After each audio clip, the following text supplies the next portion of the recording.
ভারতীয় আগ্রাসন রুখে দাও জনগণ, রুখে দাও জনগণ। ভারতীয় আগ্রাসন।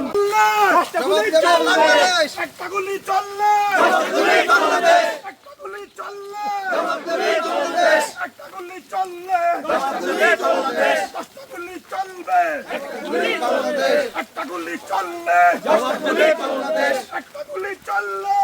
গুলি আমার বোন ফেলানি, আমরা তোমায় ভুলিনি, আমার বোন ফেলানি, আমরা তোমায় ভুলিনি, আমার বোন ফেলানি, আমরা তোমায় ভুলিনি, আমার ভাই ইব্রাহিম, আমরা তোমায় ভুলবো না, আমার ভাই ইব্রাহিম, আমরা তোমায় ভুলবো না, আমার বোন ফেলানি, আমরা তোমায় ভুলিনি, আমার ভাই ইব্রাহিম। আমরা তোমায় ভুলবো না। একটা গুলি চললে, 10টা গুলি চলবে, একটা গুলি চললে, 10টা গুলি চলবে।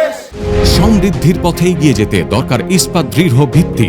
তাই স্থাপনার স্থায়িত্ব নিশ্চিত করুন সর্বোচ্চ মানের ZSRM ব্রডবার। ZSRM, bond to bond. ভারতীয় আগ্রাসন রুখে দাও জনগণ, রুখে দাও জনগণ। ভারতীয় আগ্রাসন, ভারতীয় আগ্রাসন রুখে দাও জনগণ। আমার ভাই ইব্রাহিম, ভুলবো না, আমার বোন ফেলানি, আমরা তোমায় ভুলিনি, আমার ভাই ইব্রাহিম, আমরা তোমায় ভুলবো না, ইব্রাহিমের রক্ত পিতা যেতে দেব না, পিতা যেতে দেব না, ইব্রাহিমের রক্ত, ইব্রাহিমের রক্ত পিতা যেতে দেব না।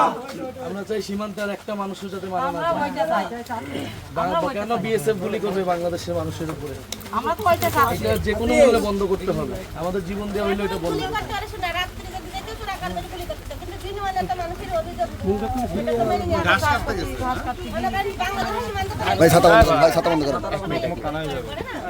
ছাতাটা বন্ধ করে দেন তো ভাই, তোমার আমার ঘরের ছাতাটা বন্ধ করে দেন তো ভাই। বিএসএফ তো জবাব চুপ করো। কিন্তু এটা